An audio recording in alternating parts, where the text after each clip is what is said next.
Bénédiction à tous et à toutes. Ce soir, le Seigneur m'envoie parler à quelqu'un. C'est vraiment très, très spécial. Dans cette guidance 185, je veux dire à quelqu'un, ne perds pas la saveur de ta vie. Ne perds pas la saveur de ta vie. Car voyez-vous, sous le soleil, toutes les destinées ne se ressemblent pas.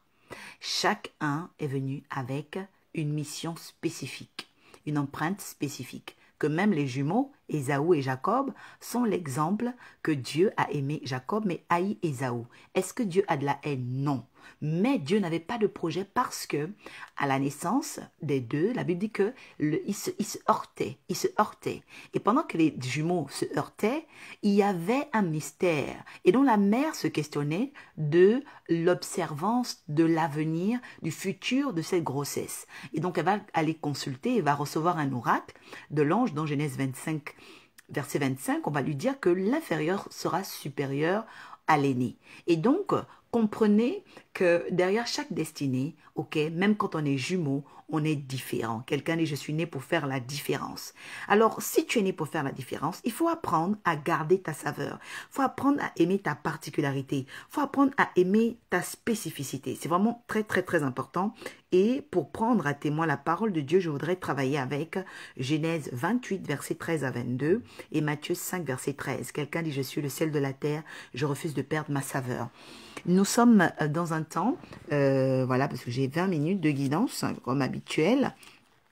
Nous sommes dans un temps où la France, l'Europe et beaucoup d'autres pays vont rentrer en confinement et que déjà les gens se questionnent sur l'avenir. Ils ont peur. Les gens font des songes étranges. Les gens commencent à être tellement pessimistes, négatifs. Quelqu'un dit, ce ne sera pas mon cas au nom de Jésus.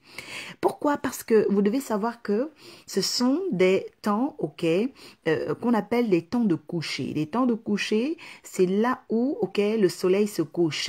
Et quand le soleil se couche, il n'y a plus d'éclaircie. Donc, dans le spirituel, il peut y avoir, ok, une zone opaque de ta vie. Mais cette station n'est pas ta destination. Il peut y avoir des zones opaques, il peut y avoir des temps opaques où, à cause de cette opacité, cette ambiance de tristesse parfois où tu ne sais pas quoi faire de ton temps, de ta vie, tu te questionnes, tu dis mais comment vais-je y arriver? Laisse-moi te dire qu'il y a le sel utilisé par Jésus-Christ, c'est la prophétie. C'est-à-dire que ce que Dieu veut faire avec toi est quelque chose de tellement particulier qu'il te faut travailler ta sensibilité, travailler ton obéissance, travailler ta dextérité. Et donc, je suis là ce soir pour travailler avec toi dans Genèse 28, versets 13 à 22 et Matthieu 5, 13. Prends ta Bible avec moi, nous allons travailler au nom du Seigneur Jésus. La Bible dit ceci, Père, sanctifie-nous par ta parole, car ta parole demeure la vérité. Merci Seigneur de nous inonder, Seigneur de donner la force, l'espérance à quelqu'un ce soir, de donner la force, l'espérance à une femme, une famille.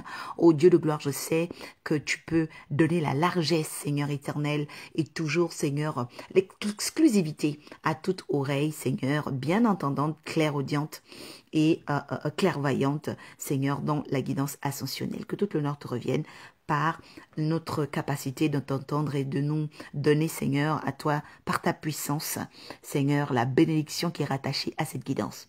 Je reçois. Quelqu'un dit, je reçois. Et voici l'Éternel se tenait au-dessus d'elle. Et il dit, je suis l'Éternel, le Dieu d'Abraham, ton père, et le Dieu d'Isaac. La terre sur laquelle tu es couché, quelqu'un dit, ce temps où le soleil se couche est le mien. La terre sur laquelle tu es couché, je la donnerai à toi et à ta postérité. 14 verset 14. Ta postérité sera comme la poussière de la terre. Tu t'étendras à l'Occident et à l'Orient, au septentrion et au Midi. Et toutes les familles de la terre seront bénies en toi et en ta postérité. Quelqu'un dit, je fais partie de toutes les familles de la terre. Voici, je suis avec toi. Je te garderai partout où tu iras. C'est bien d'être Jacob. Je te ramènerai dans ce pays, car je ne t'abandonnerai point, que je n'ai exécuté ce que j'ai dit. Verset 16.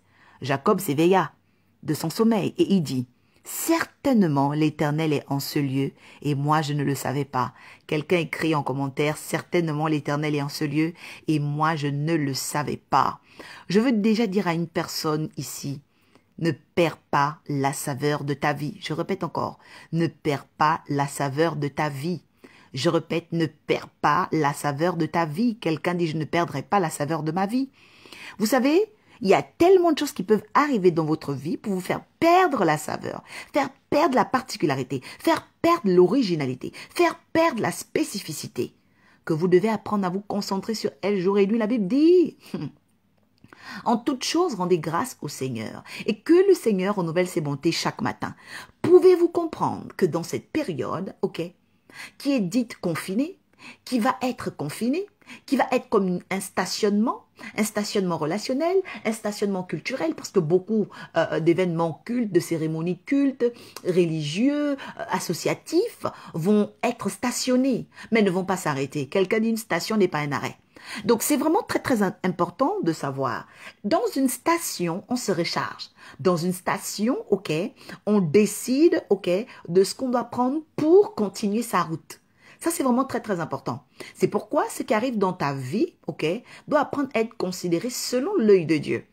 Tant que tu regarderas les choses selon la réalité des hommes, tu vas verser dans le pessimisme ambiant. Quelqu'un dit, je dis non au pessimisme ambiant.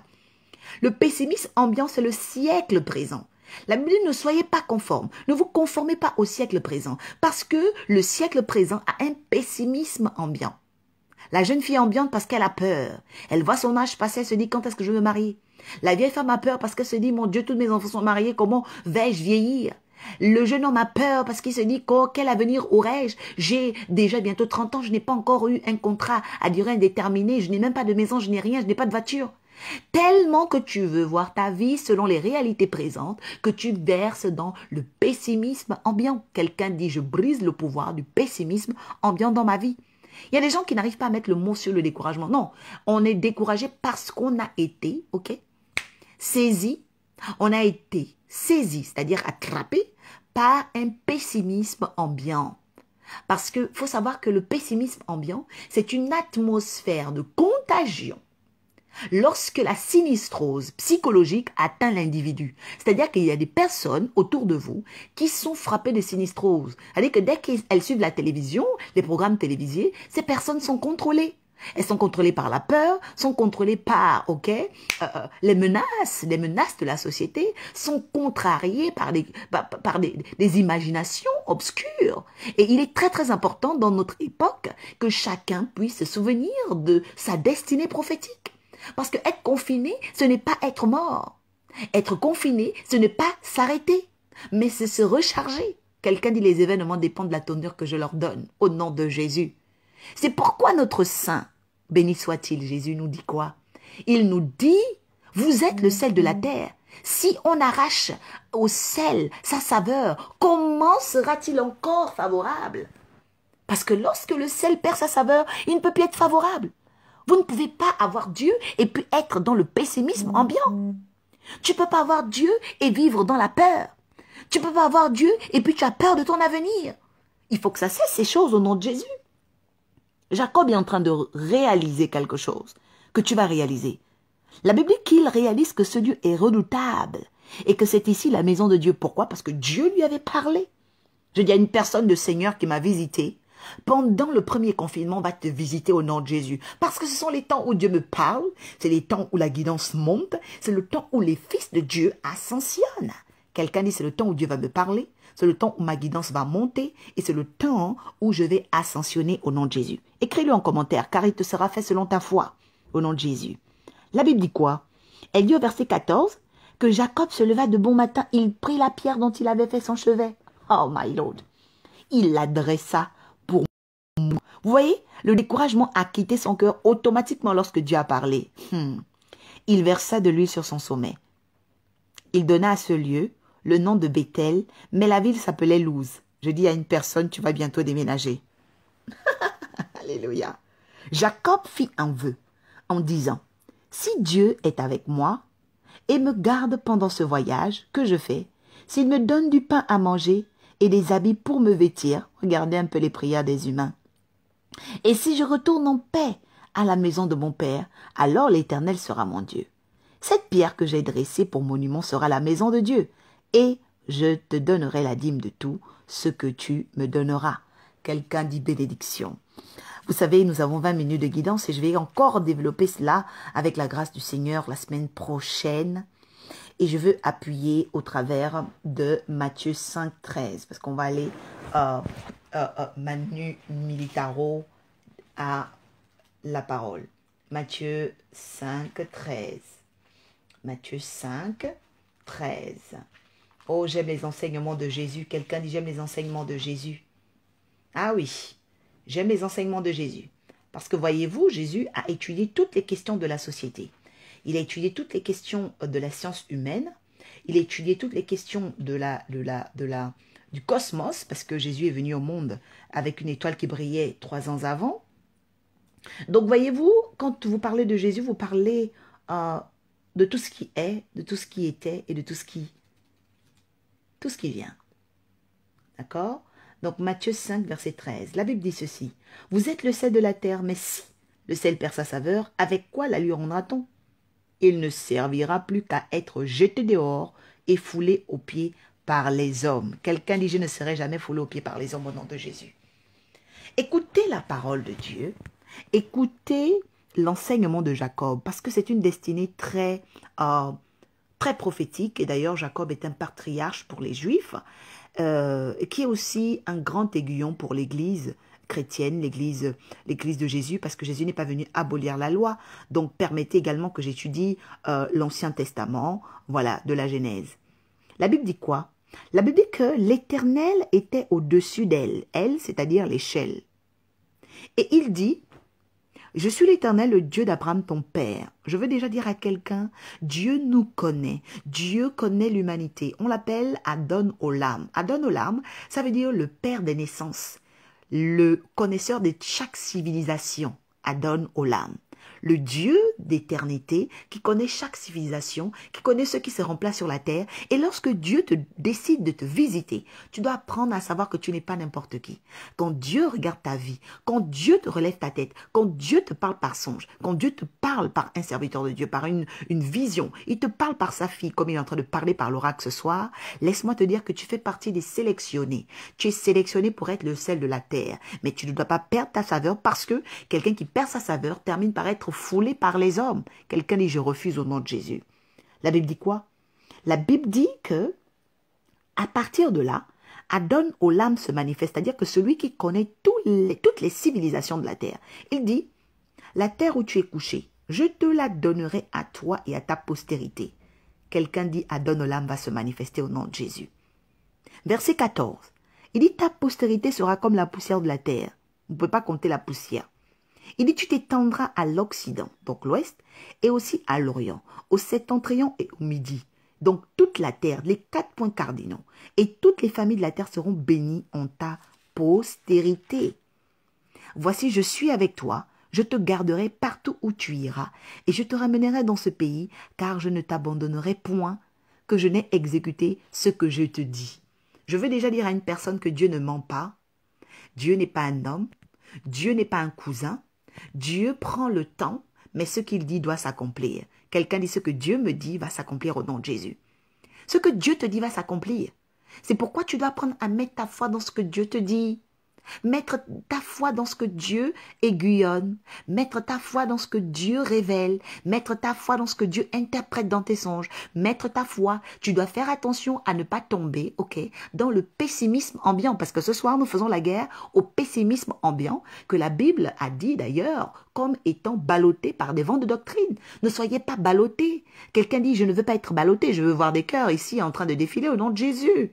Et j'espère que je suis en train de faire du bien à une personne, parce que moi je suis un sel de la terre. Ah oui, c'est très important. La Bible dit quoi? La Bible dit que Dieu ne t'abandonnera jamais. Quelqu'un dit, Dieu ne m'abandonnera jamais. Il exécutera ce qu'il m'a dit. La Bible dit quoi? Jacob s'éveilla. Je suis venu pour réveiller ton esprit.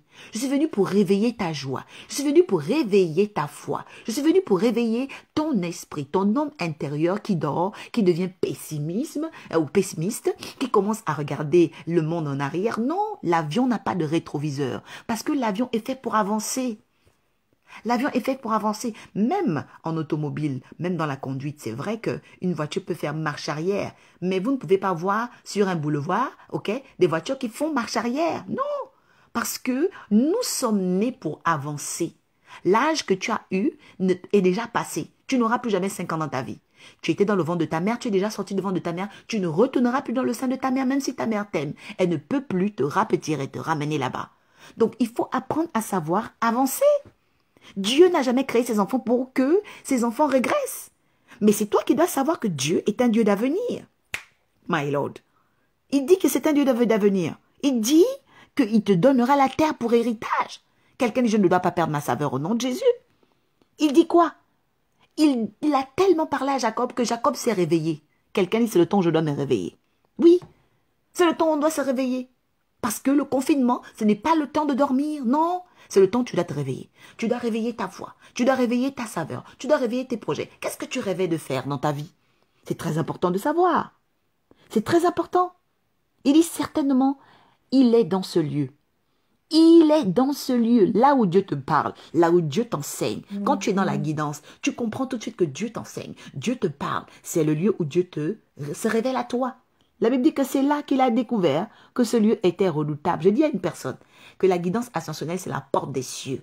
J'aime la guidance, j'aime ces portails, j'aime ce que j'enseigne, j'aime l'étude, j'aime cette science parce que c'est là que Dieu m'a discipliné, c'est là que Dieu m'a fait grandir, c'est là qu'il me fait monter et c'est là qu'il va encore me faire ascensionner.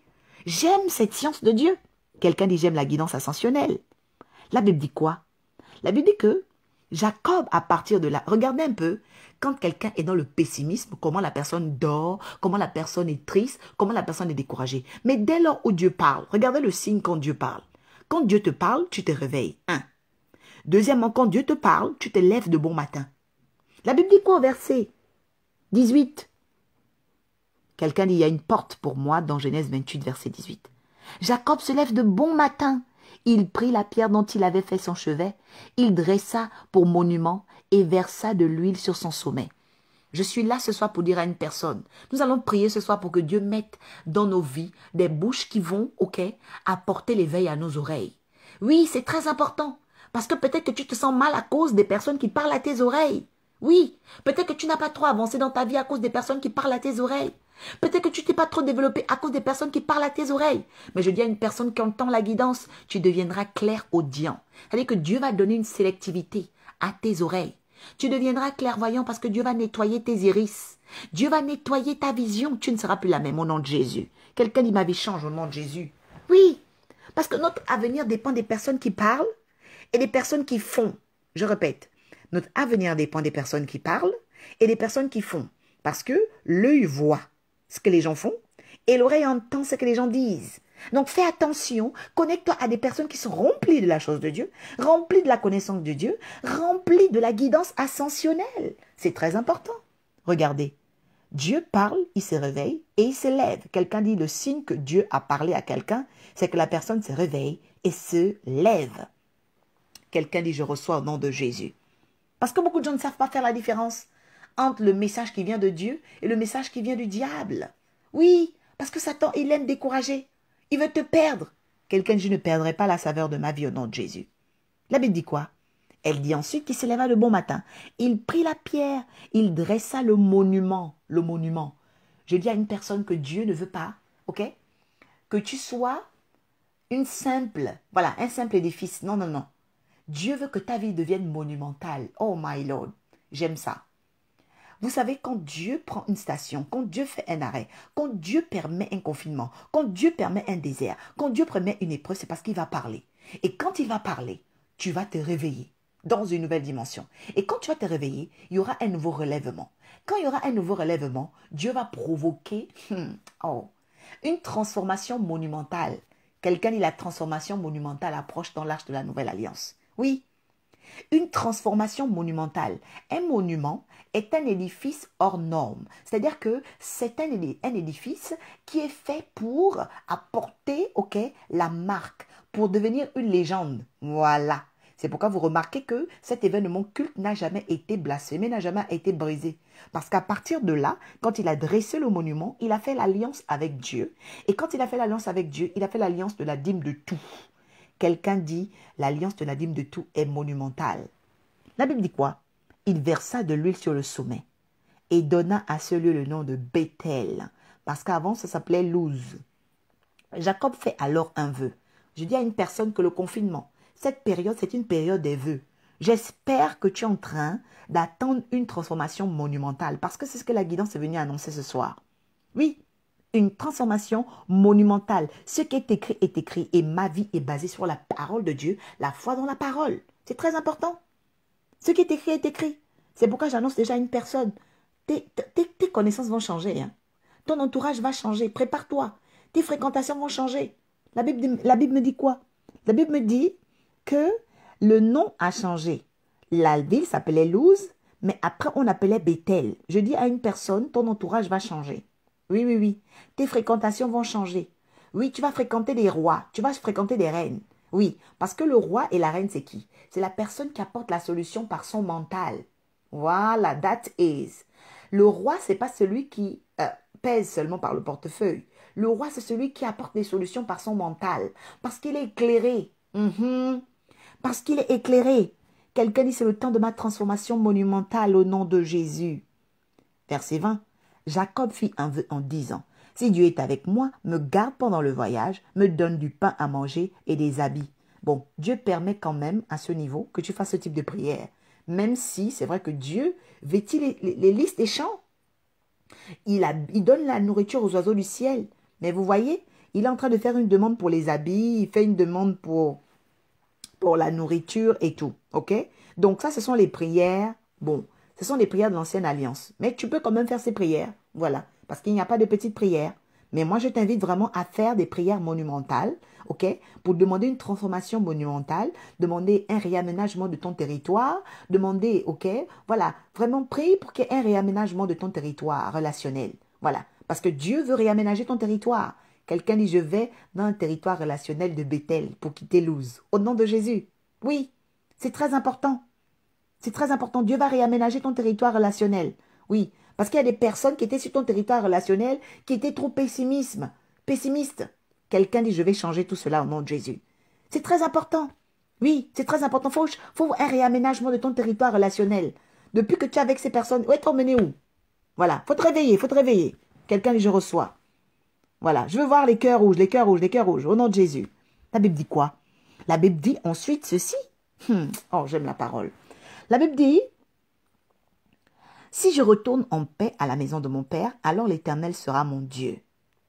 Cette pierre que j'ai dressée pour monument sera la maison de Dieu et je te donnerai la dîme de tout ce que tu me donneras. Je dis à une personne, tout ce que tu dis à Dieu, apprends à le retenir et apprends à le garder. Beaucoup de gens ont oublié les prières qu'elles ont faites depuis 10 ans. Mais tu ne sais pas que c'est en ce moment que Dieu va t'exaucer ces prières. Beaucoup de personnes ont oublié les prières qu'elles ont faites depuis 5 ans. Mais je dis à une personne que les anges de Dieu sont en rétroactivité. Parce qu'ils savent ce que Dieu a dit depuis des années sur ta vie. Ils savent ce que Dieu a écrit depuis des lustres concernant ta destinée. Ils savent qu'à la porte de ta naissance, à la percée des os de ta mère, quand tu as percé la poche d'eau pour venir au monde, il y a quelque chose qui s'est passé dans ce combat. Et toi, tu es venu. On t'a nommé, on t'a donné un nom, un prénom. Tu as hérité de quelque chose. Le ciel s'est engagé pour que tu deviennes quelqu'un. Mais il y a eu des blocages, il y a eu des renversements, il y a eu des épreuves. Laisse-moi te dire une chose, que la parole que je suis en train de libérer ce soir, cette guidance d'aujourd'hui qui fait de toi le ciel, va aller dévisser. Je parle d'un Dieu qui va dévisser, ok, tout ce qui avait été vissé dans ta vie. Si on a vissé tes portes, on avait vissé ton appel, on avait vissé tes dons, j'appelle l'onction monumentale. Le Dieu qui réaménage le territoire, le Dieu qui change par les dispositions célestes de la haute cour de justice. Je dis qu'il y a un réaménagement au nom de Jésus. La Bible dit, s'il se trouve seulement un ange intercesseur, il a trouvé une rançon et le coupable est libéré. J'ordonne, je commande maintenant par la connaissance de la parole, par la certification de l'appel sur ma vie, que maintenant ta destinée soit libérée, que ta destinée soit dévissée au nom de Jésus, qu'il y ait quelque chose qui soit dévissé. C'est des rideaux qu'on avait vissés pour que tu ne passes pas. Je dis que les rideaux vont tomber. Le décor va tomber. et on verra la lumière de ta vie au nom de Jésus. Prie maintenant avec moi et dis ceci. Père, j'ai entendu ta parole et je veux te demander pardon pour le pessimisme ambiant dont j'ai laissé la contagion m'atteindre. C'est pourquoi je proclame que quiconque a fait, Seigneur éternel, une opération magique pour atteindre mon esprit pendant ce confinement, pendant cette époque, soit maintenant, Seigneur éternel, nul et sans effet au nom de Jésus. Je prie maintenant que ma foi se réveille, que ma foi apporte, Seigneur, le relèvement de ma vie et que, Père, il y ait un réaménagement territorial dans ma vie, un réaménagement relationnel, un réaménagement mental, que les choses qui sont posées dans ma vie, qui n'ont pas leur place, soient déracinées et ôtées maintenant au nom de Jésus. La Bible dit que je suis le sel de la terre et que tout département de ma vie où il n'y avait pas de saveur à cet instant reçoive maintenant la puissance de cette parole au nom de Jésus. Père de gloire, c'est en ton nom que je proclame maintenant une transformation monumentale dans ma tête, une transformation monumentale dans mon caractère, une transformation monumentale dans mon âme, une transformation monumentale dans mon esprit. Ô Père de gloire, je sais maintenant que tu prends le plein contrôle, car tu as connu Jacob avant sa naissance. Tu as connu les lieux de sa vie, car tu es Adon Olam. Tu es le Dieu qui connaît toute civilisation sur la terre, et j'ai attiré, Seigneur, ton regard au-dessus de ma lignée. C'est pourquoi j'appelle maintenant le sang de l'agneau sur ma vie et le témoignage de Jésus pour me mettre à part pendant ce confinement, pour me garder à part pendant ce confinement, que mon appel soit sanctifié, que ma vie soit sanctifiée, mes jeûnes soient sanctifiés. Ô Dieu de gloire, je déclare que mes intercessions, mes prières soient sanctifiées au nom de Jésus. Qu'autour de moi maintenant, j'appelle les nouveaux intercesseurs, j'appelle les nouveaux évangélistes, j'appelle, Seigneur éternel, aujourd'hui, les fils de Dieu, les filles de Dieu. Ô Père de gloire, je les fais rentrer dans l'arche de la nouvelle alliance. Et je déclare maintenant à cet instant l'office des ordres du Saint-Esprit, l'office des anges de Dieu, l'office, Seigneur éternel, de la marque du sang de l'agneau. Qu'il en soit ainsi. Dans le beau et précieux nom de Jésus, j'ai prié. Quelqu'un dit bénédiction, bénédiction, bénédiction. Donc cette prière, merci de l'écrire. Vous allez l'écrire dans un cahier. Vous allez faire cette prière, ok? Tous les matins pendant 7 jours. Écoutez-moi très bien. J'ai dit tous les matins pendant 7 jours. C'est-à-dire qu'à partir du 30, du 31 jusqu'au 6 novembre, vous allez faire cette prière. Pourquoi? Parce que ça va vous permettre de détruire les contagions ambiantes, ok? Du pessimisme. Voilà. Donc que l'Esprit de Dieu soit là. Pendant que je parle, le Saint-Esprit me dit qu'il y a des gens qui ont eu des délivrances. Si tu as eu une délivrance, tu peux m'écrire en inbox et témoigner de cela. Je profiterai de la lucarne pour t'introduire dans l'arche de la nouvelle alliance. Et pour tous ceux qui ne sont pas encore abonnés sur la page Prophétesse Oracle Orpha de YouTube, allez-y. Vous allez recevoir des enseignements extraordinaires qui ont transformé déjà ma vie et tous ceux qui sont avec moi dans l'arche. Également, pour tous ceux qui souhaiteraient participer à mes conférences que je vais donner sur Zoom pendant les périodes de confinement et même après, venez, écrivez-moi en inbox. Vous aurez vraiment, vraiment de la hauteur, de l'ascension et de la transformation. Je répète, de la hauteur, de la hauteur, de la transformation. C'est vraiment très important parce que l'Esprit vient pour nous transformer. Je répète encore à une personne, ne perds pas la saveur de ta vie. Tu es le sel de la terre, demeure ainsi. C'était l'oracle Orpha pour vous bénir et donner gloire à Jésus-Christ qui a sauvé sa vie. Oui, Jésus a sauvé ma vie et il m'a toujours béni toutes les périodes de confinement. C'est pourquoi je sais que toute personne qui sera connectée à la guidance ascensionnelle pendant ce 10e mois et en plus de cette période de confinement va retrouver le centuple des grâces qu'elle n'avait même pas soupçonnées. Je vous laisse dans ces instants pour méditer la parole de Dieu, pour garder en tête que vous êtes le sel de la terre et que personne ne doit vous la voler. Ne le vous laissez pas, ok, contaminé par le pessimisme ambiant. Et je proclame encore que la vie de Dieu, le message de Dieu, la parole de Dieu soit votre partage au nom de Jésus. À très bientôt. Bénédiction à tous. Excellente soirée. Merci.